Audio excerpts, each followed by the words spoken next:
evaluador, por ejemplo, le piden un concepto, tiene que ver ese tipo de cosas. Al final, se hago un pequeño resumen, un banner de dónde conoce toda esa información. Esto está ya por la página, todo lo pueden consultar en la página de Caribe. No es necesario, exactamente, no es necesario estar pues,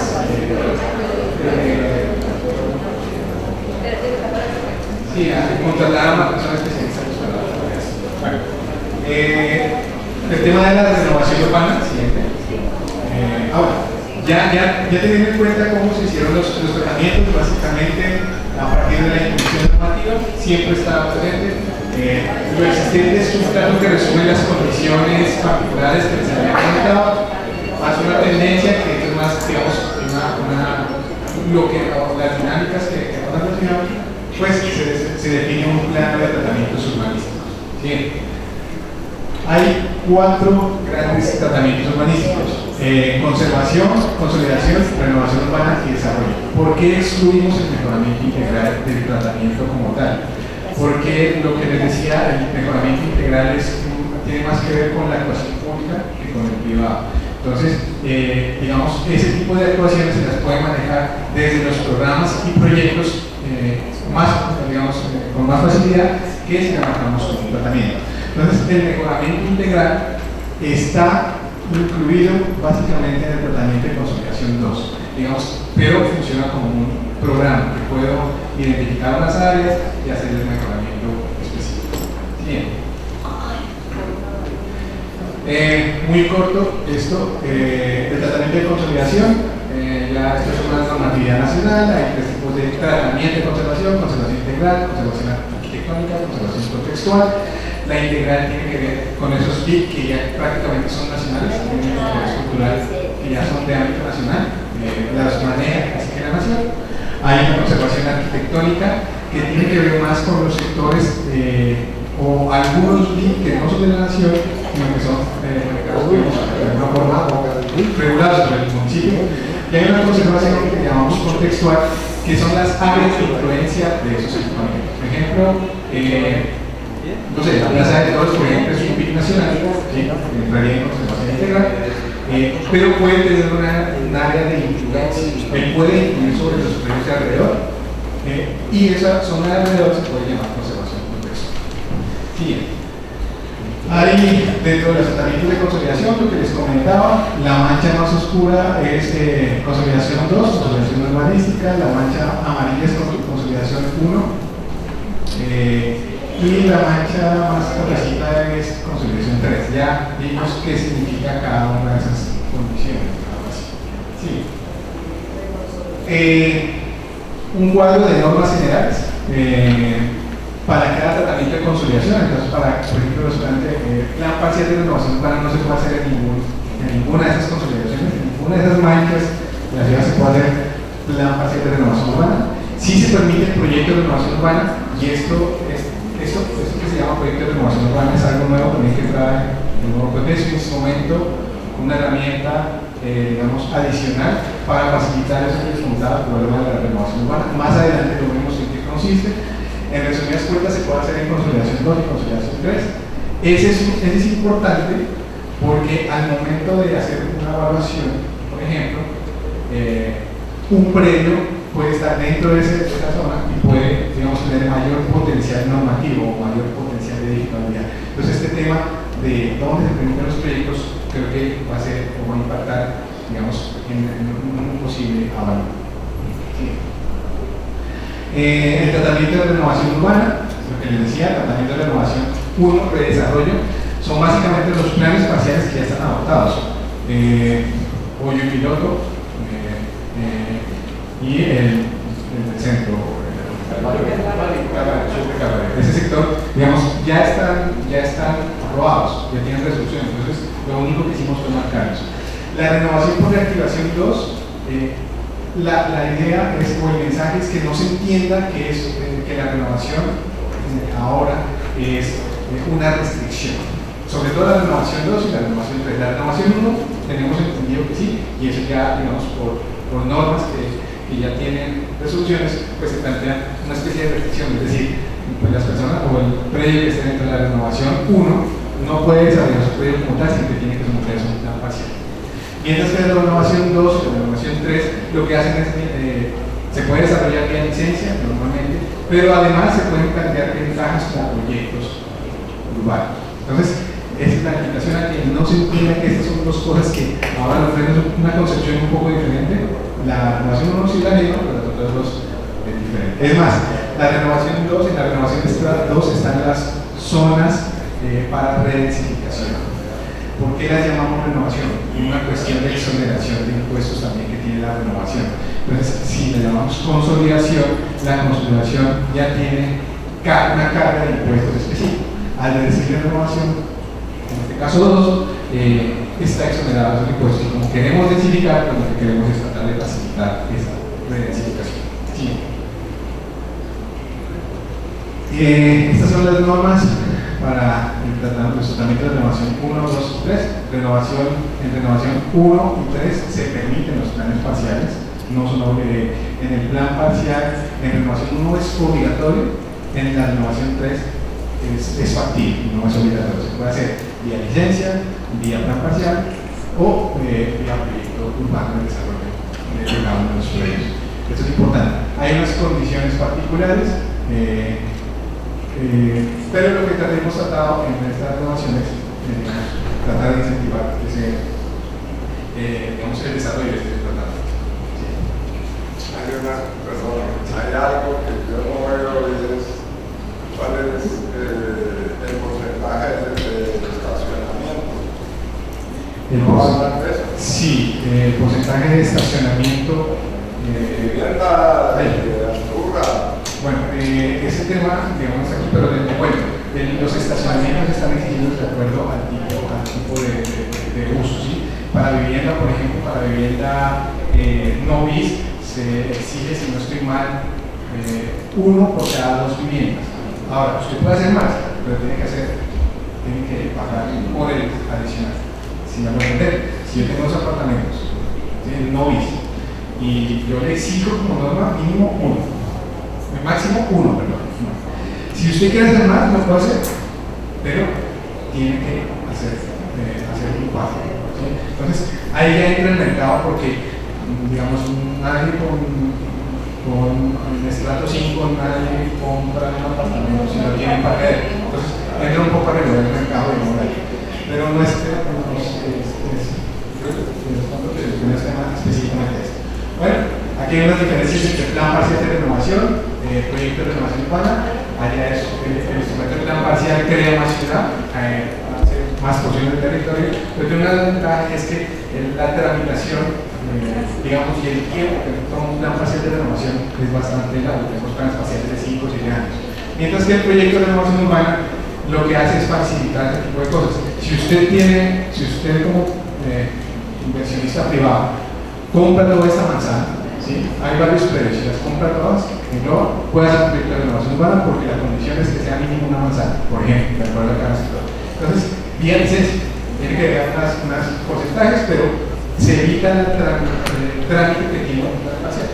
Entonces, cada uno de estos instrumentos, digamos, tiene unas ventajas comparativas y unas restricciones. Esto es importante también porque de acuerdo a la zona donde se puede hacer un proyecto de renovación, pues, es posible, creo yo, digamos, con mayor abarco. Sí. Bueno, esto lo voy a saltar muy rápidamente. Ese tratamiento de desarrollo es el área de expansión, básicamente. Hay unas áreas pequeñas también al interior del municipio, pero esto es el gran área. Se plantean unas sesiones, aquí las sesiones cambiaron, se plantea un 27% de área neta urbanizable para sesiones, o sea, como carga, de las cuales el 20% es para espacio público, el 5% para equipamientos y el 2% para espacio público en áreas deficitarias. Digamos, se mete eso. En el punto 2000 estaba, si no estoy mal, 21% de área bruta, donde 18% era para espacio público y 3% era para equipamientos. Entonces, aquí hay un cambio importante sobre todo para las áreas de expansión. Sesiones por aumento de densidad, lo que se hizo fue ajustar. El POD 2000 planteaba unas sesiones exponenciales, o sea que a medida que hacía más, sería más. La intención no es esa porque nunca nadie hizo nada, entonces se cambió ese digamos así. Destinación de suelo para BIP se articula con la norma nacional. Alternativas para el cumplimiento de obligaciones para BIP también, ahí está, el mismo proyecto, mediante otros proyectos del mismo organizador. Esta norma está articulada con el acuerdo, con el decreto 079 del Ministerio de que exige estas cosas. Dimensión mínima de predios, salvo los de mínimo, los demás son los mismos del POD 2000. ¿Por qué se hizo esto? Porque, digamos, se hicieron varias evaluaciones de cuál es el tamaño, digamos, para poder desarrollar este tipo de viviendas. Tenemos una cosa clara y es que hace unos 3-4 años no se han desarrollado proyectos BIP en el hotel, tipo flor individual, pero pues ahí se planteó áreas mínimas de planes espaciales, ya está predelimitada, ya el POD ya trae una predelimitación, o sea que quien quiera desarrollar se tiene que someter a ese límite como tal. Y eso es una cosa importante también, que se permite la localización desde el 100% del total de las sesiones obligatorias para espacio público en suelos de protección ambiental localizadas en el mismo predio en una relación de 1 a 2. Pues, digamos, lo que se busca con esto es tratar de recuperar esos suelos que son ambientalmente favorables para el municipio a través de la facilidad de mecanismos. Obviamente ese sector, quien quiera desarrollar un lote, pues puede aplicar a esta norma, pero con las condiciones específicas. Y otro tema importante es el de edificabilidad, que digamos, ha suscitado muchas preguntas en la ciudad. Básicamente, cuando yo les comentaba al principio, hay 3 grandes normas: tratamientos, edificabilidad y accesibilidad de usos. La edificabilidad tiene que ver con lo que yo puedo construir en mi lote. Entonces, se definió también a partir de la intención normativa, más las condiciones y situaciones que vimos en los tratamientos, pues se plantea una edificabilidad en el municipio, capturando esas dos condiciones. Entonces, se definieron en el principio 2 edificabilidades. ¿Por qué se definió 2 edificabilidades? Básicamente para poder introducir una cosa que nosotros llamamos aporte por edificabilidad. Cuando al principio les comentaba que hay varios que han decidido que eran familiares y que ahora son multifamiliares y que, digamos, no están utilizando las mismas infraestructuras, pues lo que trata de hacer el aporte es un poco mitigar ese tipo de condiciones. El índice de construcción base se desarrolló o se hizo por barrio, digamos, se tomó los promedios de edificabilidad en la ciudad, se hicieron análisis de diferentes tipos y se planteó que el más conveniente era el barrio. Y el índice de construcción adicional a base es un índice que a usted le permite en un predio acceder a esa edificabilidad adicional, pero haciendo una aporte. Ahorita vemos en qué consiste esa aporte. Entonces, el índice de construcción base, se hicieron muchos ejercicios, se hicieron por unidad de planificación urbana, se hicieron por manzana, se hicieron por total del municipio, y digamos, el consenso que se llegó es que el más conveniente era el índice de construcción base por barrio. ¿Por qué no se hizo por manzana? Que puede capturar más cosas más específicas, porque la base catastral con la que trabajo, digamos, no nos permitía tener mucha precisión. Entonces, digamos, el tema fue seleccionar el barrio. Y la propuesta de índice de construcción adicional, al principio de la reunión, precisamente que tenemos intención, tendencia y existencia, que fue la base para poder estructurar toda la norma. Básicamente se hizo así. Tenemos una intención, por ejemplo, de densificar ciertas zonas, ¿sí? Y tenemos la tendencia de que esas zonas se están densificando, pero si la infraestructura de servicios públicos no nos da, pues no lo podemos hacer. Entonces, al tener en cuenta esas tres variables, se identificó que sobre los corredores, en un principio decíamos que las áreas para densificar, y en las áreas para densificar, pues podemos plantear mayores edificabilidades o mayores índices de construcción. Es así como se obtuvo ese plan de índices de construcción adicional que refleja un poco o que refleja las intenciones del modelo que desde el principio les he comentado. Sí. Entonces, la edificabilidad tiene que ver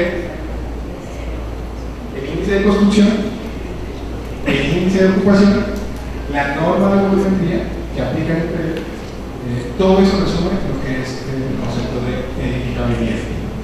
Los equipamientos públicos, así como los proyectos de PIS y NOVI, no hacen este aporte. O sea, quien quiera desarrollar un proyecto PIS o un proyecto PIB no está sujeto a este tipo de aportes. Básicamente lo hacemos como un incentivo para tratar de que se puedan desarrollar proyectos de ese tipo, de aportes de déficit. ¿Qué es el aporte por edificabilidad? Básicamente nosotros partimos de dos reflexiones al proponer el aporte por edificabilidad. La una fue esos cambios que se han planteado en diferentes sectores o en diferentes barrios de la ciudad, en donde nacieron unifamiliares, pero por las dinámicas constructivas, por las diferentes variables, digamos, han cambiado esa tipología y ahora son barrios multifamiliares, pero están funcionando con las mismas infraestructuras. Entonces lo que decimos es, aquí hay un principio de inequidad, si se quiere llamar así, es porque el tratamiento, por ejemplo, de desarrollo, quien va a construir algo nuevo en un tratamiento de desarrollo, tiene que hacer aportes, tiene que hacer calles, tiene que tener calles, entonces hace sesiones de espacio público, sesiones de equipamientos, mientras que cuando se desarrolla un predio que antes era unifamiliar y se convierte en un multifamiliar, pues esos aportes no se están viendo y sucede que en ciertos sectores pues ya tenemos esos problemas de infraestructuras de diferente. Por un lado, y por otro es el problema del déficit de espacio público que tenemos. En la actualidad, el municipio de Santiago de Cali tiene 2.4 metros cuadrados por habitante de espacio público. Si nos comparamos con otras, digamos, con otras ciudades, estamos muy por debajo. Obviamente, si tomamos las comparaciones internacionales, pues estamos muy lejos. No queremos ir tampoco. Si se plantea, por ejemplo, como la Organización Mundial de la Salud, que plantea que entre 10 y 15 metros cuadrados es lo ideal para tener en una ciudad, pues tendríamos que hacer básicamente todo Navarro y parte de la área de expansión como área de espacio público para suplir o para alcanzar ese nivel de déficit. Entonces, la idea tampoco es, a través de diversos mecanismos, a través de proyectos, pues se está planteando subir el espacio público mínimo a que se acabe el periodo de tiempo a 6 metros cuadrados. Eso es bastante grande. Mínimo a 6 metros cuadrados de espacio público. Sí, esa es la meta, digamos, obviamente si se hace mucho más, es posible. Para eso les comento, hay varios proyectos que están, digamos, que se pueden plantear en eso. ¿Qué tiene que ver? Entonces, esta gráfica de arriba lo que muestra es el crecimiento poblacional de la línea roja y déficit de espacio público en la línea amarilla. Entonces, a medida que vamos creciendo en población, vamos disminuyendo en cantidad de metros cuadrados de espacio público por habitante. Y eso, digamos, es un soporte del cual nace el índice o el aporte por edificabilidad. ¿Cómo es ese aporte? Como les dije, tenemos dos edificabilidades, una base y una tope. El índice de construcción base es el que se le da por barrio, que es esta primera línea que ustedes ven aquí, índice de construcción base. Y el índice de construcción tope es el adicional, la suma del base más el índice de construcción adicional es el tope, es la cantidad de metros cuadrados construidos que se puede hacer. Si usted, por ejemplo, tiene un lote en este barrio, un lote que está vacío, usted puede alcanzar una edificabilidad hasta el índice de construcción base sin hacer aportes. De ahí para arriba, usted tendrá que hacer aportes si quiere alcanzar esa edificabilidad. Esto es muy importante, digamos, para el gremio que nos usa aquí, y es porque las índices de construcción adicional varían de acuerdo al sector donde esté. Entonces, los predios tienen diferentes potenciales de edificabilidad de acuerdo a donde se realiza. ¿Cómo se calcula ese índice? ¿Cómo se calcula lo que tengo que aportar? Si yo tengo un lote de 100 metros cuadrados, ¿cierto? Y mi índice de construcción base es de 1, pues yo puedo hacer ahí 100 metros cuadrados construidos. Si yo tengo un índice de construcción adicional de 2, por poner un ejemplo, pues yo sumo el 2 adicional más el 1, ¿cierto? El 1 base, pues tendría un índice de 3,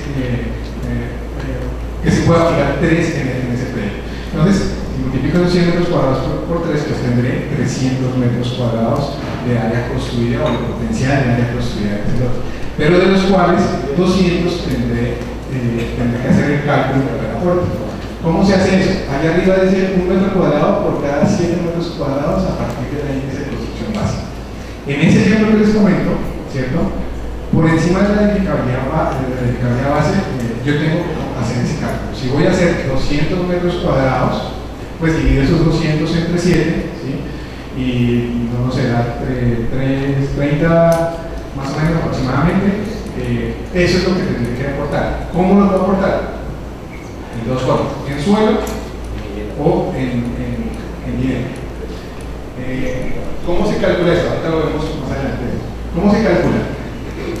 Si yo voy a pagar en dinero, ¿cuánto le voy a pagar? Eso depende de la zona económica homogénea que define el catastro y que ya lo tiene actualizado.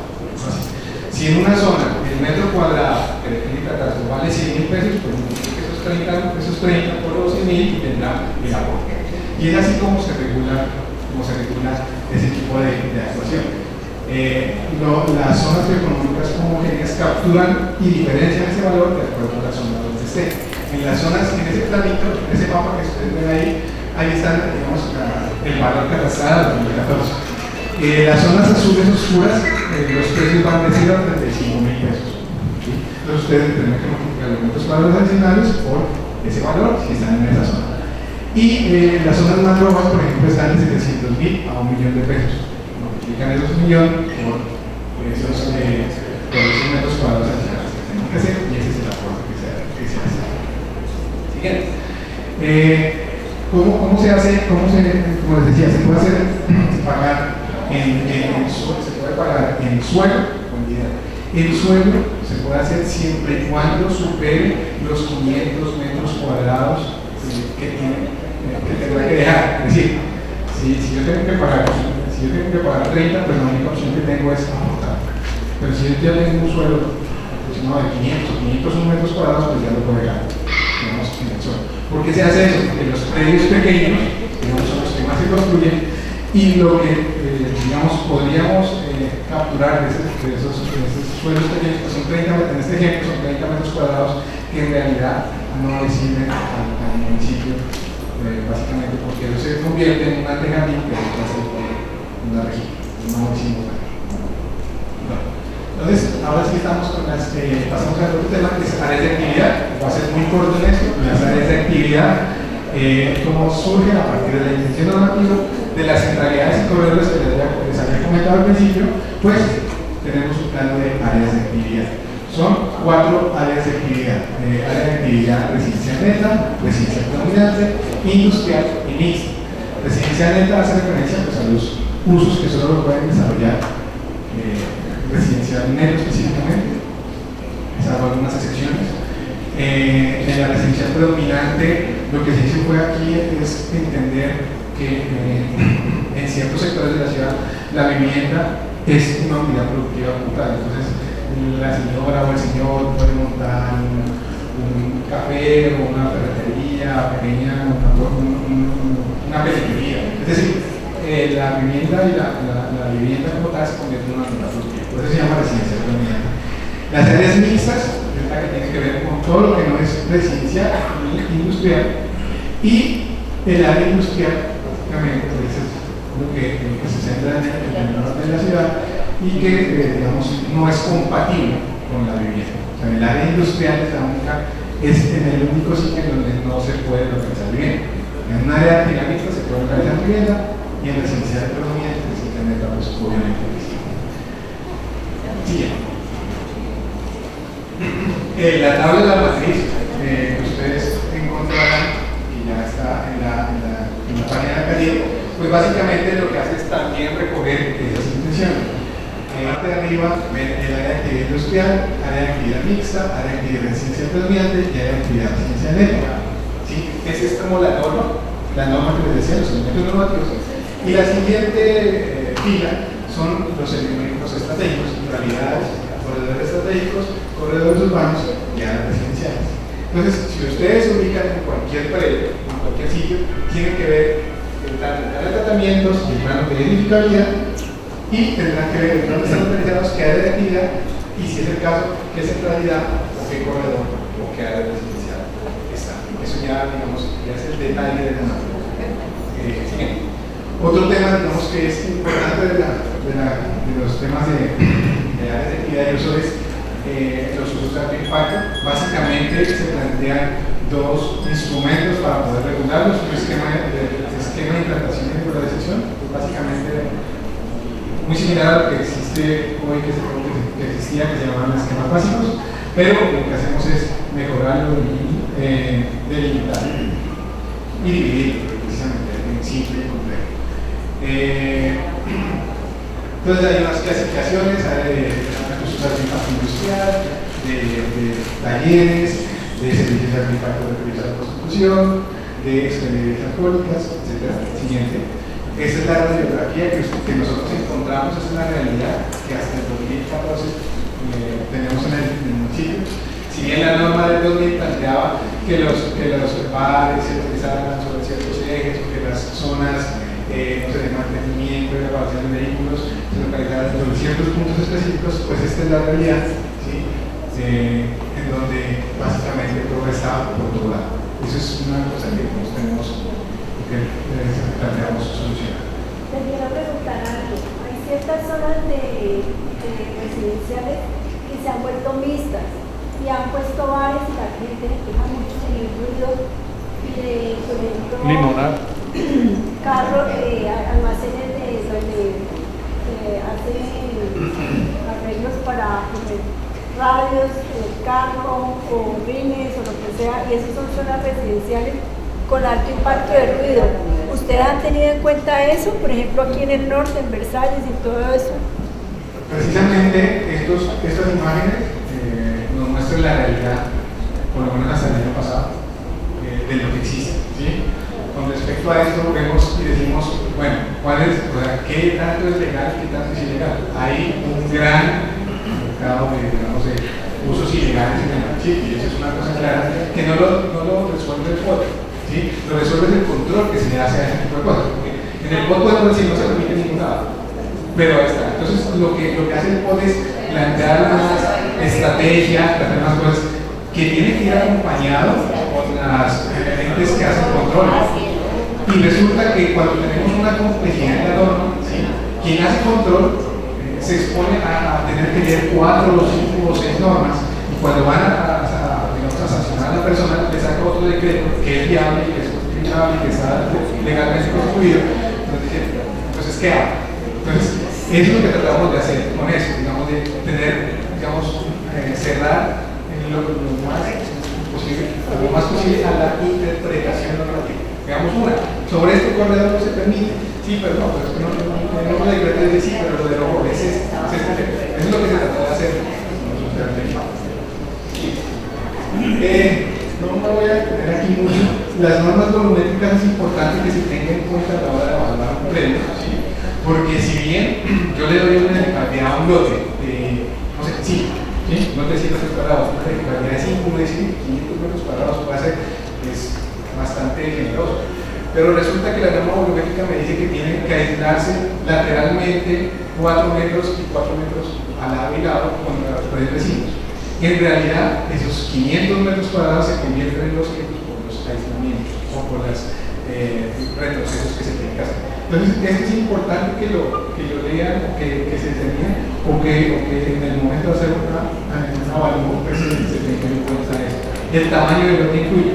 Se va a encontrar que los lotes pequeños, digamos de menos 80 o 100 metros cuadrados, pues los potenciales normativos son restrictivos, así diga en esta construcción tope que tiempo hace mucho. Básicamente es porque nosotros buscamos el englobo de predios. El englobo de predios más grande tiene mayor potencial normativo y mayor aprovechamiento. Bien. Entonces aquí están sótanos, semisótanos, sobre la ciudad, altura entre pisos, etc. Muros de cerramiento, están las normas, culatas en partos volumétricos, pórticos, otras normas volumétricas, no quiero detenerme en esto. Y lo que falta reglamentar.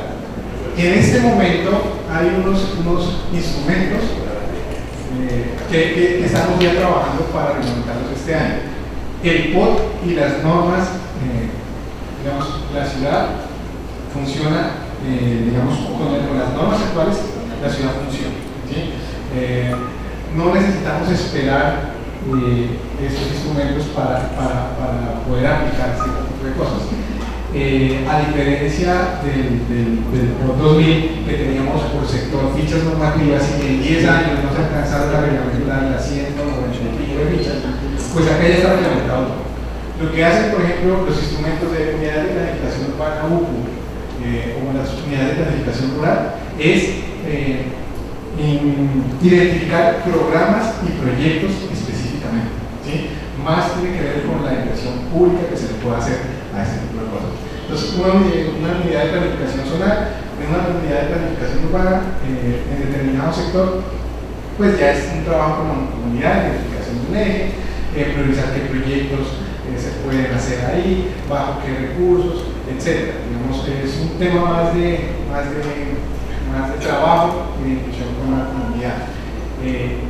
Hay una excepción en que sí puede cambiar una que otra norma volumétrica las unidades de planificación urbana, pero no pueden modificar ni usos, ni tratamientos, ni áreas de actividad. Eso es lo más, digamos, lo más importante que queda.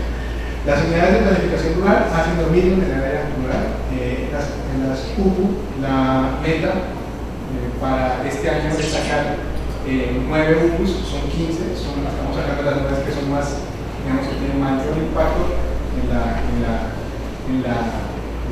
dinámica de desarrollo de la ciudad. Las UPU también son 5 y se pretenden sacar, las UPU, son 5 y se pretenden sacar en este año.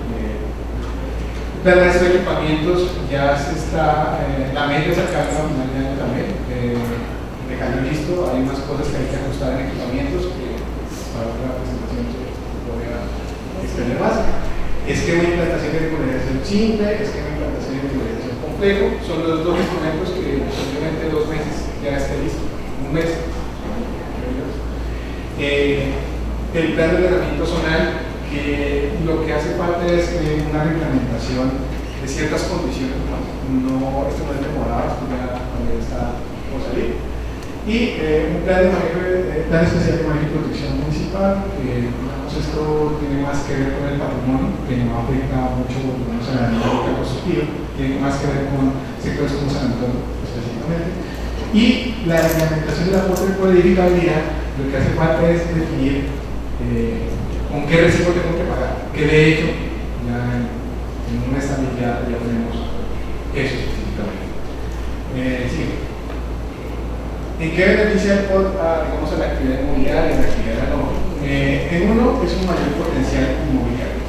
Es claro que el mapa que ustedes ven a la mano izquierda es la comparación entre el POT 2000 y el POT 2014. Ya no tenemos restricción de alturas, ¿sí? Obviamente en ciertos sectores se maneja con cierto cuidado, pero ya no tenemos esa restricción de alturas. Las manchas rojas es donde hay mayor diferencia entre el POT 2000 y el POT 2014. Las manchas como rosaditas, digamos, donde la diferencia todavía sigue siendo positiva para el POT 2014. Y las manchas azules y colores azules es donde la norma del POT 2000 era mayor que la del 2014. Y ahí tiene mucho que ver con esas condiciones que les comentaba de que tenemos que evaluar también qué tan posible o qué tan factible es de cierto tipo de desarrollo.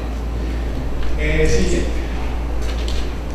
Básicamente lo que hemos visto en los últimos 3 años es el crecimiento de las ventas en la vivienda en Cali, ¿sí? Nosotros lo dice el gremio de Camacol, en los estudios que han hecho, si bien todavía el suelo y los precios de metro cuadrado construido en Cali es económico en comparación a otras ciudades, pues se está incrementando. Siguiente. Este es también un estudio de la actividad edificatoria de Camacol, lo que muestra pues en el Valle del Cauca lo que ha pasado, cómo se ha incrementado esta es la venta de viviendas del Valle. Siguiente. Un ejemplo básicamente de qué es lo que se quiere, es la calle 25, es la para identificar por 2000, por 2014. Aquí hablamos de pisos, pero era muy difícil verificar, poner edificabilidad, pero en resumidas cuentas, para que lo tengan en cuenta cuando miren esta presentación, que no tenemos restricción de pisos. Y lo que les decía la simplificación normativa, cuando una persona va a ser, cuando un abogado va a hacer un predio, básicamente tiene que ver, en el voto tiene que ver o hacer esos pasos. La revisión voluntaria del ordenamiento territorial, la revisión de una ficha normativa a la cual pertenece, ¿cierto? En la ficha normativa tenía que ver el área específica, el área donde está, y en algunos casos tenía subáreas, ¿sí? La revisión del índice de construcción de acuerdo al tipo de desarrollo, que si era familiar, puntos, etc. Tenía que enfocarse en la restricción de alturas. Muchas veces la edificabilidad decía 5 pisos, pero en realidad, la edificabilidad de esa construcción decía, no sé, 4, pero en realidad eso se traducía en una restricción de 4 o 5 pisos. Si no encontraba la norma ahí, tenía que revisar las circulares, que en cada caso se hacía una aclaración para cada ficha normativa o para cada punto específico se podía encontrar circulares. O sea, ya tenía, digamos, 3 documentos. Una revisión de la matriz de usos que, digamos, acá también se va a hacer. Y si no estaba en ninguna de esas normas, tenía que irse al estatuto 30 del 1993, que eran para los casos de las fichas que no se reglamentaban. Es decir, para saber exactamente qué se podía hacer en un predio, tenía que hacer un estudio bastante detallado y específico de las normas y las reglas.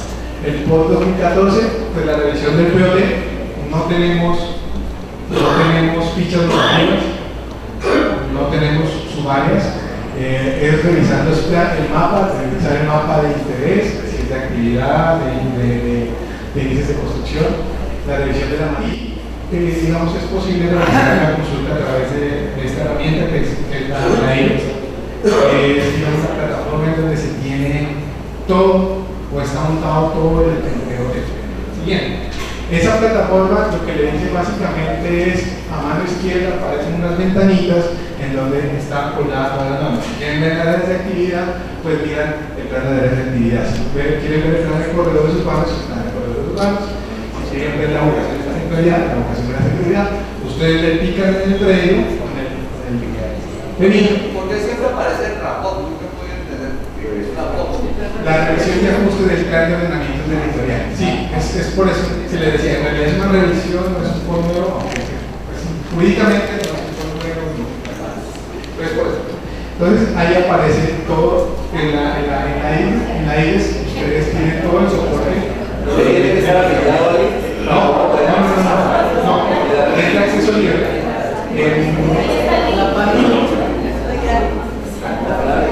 No tiene clave. Ahí le pide una clave, pero usted dice si es usuario invitado, usted entra ahí y tiene acceso a toda la información. Con esto, digamos, termino. Digamos, la idea era como darles la perspectiva de la estructura socioeconómica. Hace falta otros temas ambientales, pero bueno, sí, nos centramos más aquí en este tema. Muchas gracias.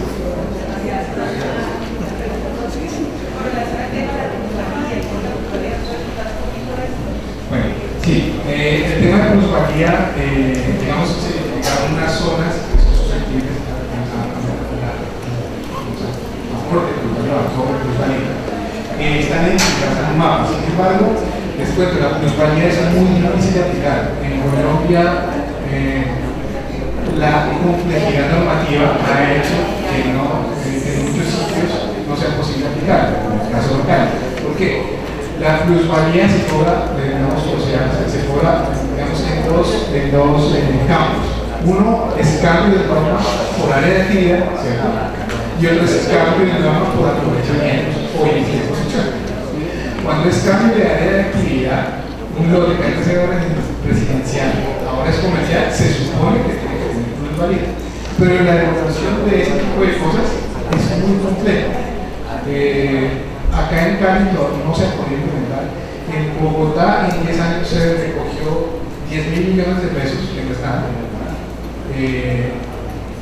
y se demoraban 1 año y medio en hacer la elaboración de un crédito. Entonces es muy complejo todavía la plusvalía. Se planteó como tal, no vamos a decir que no, pero hay que desarrollarla mucho más.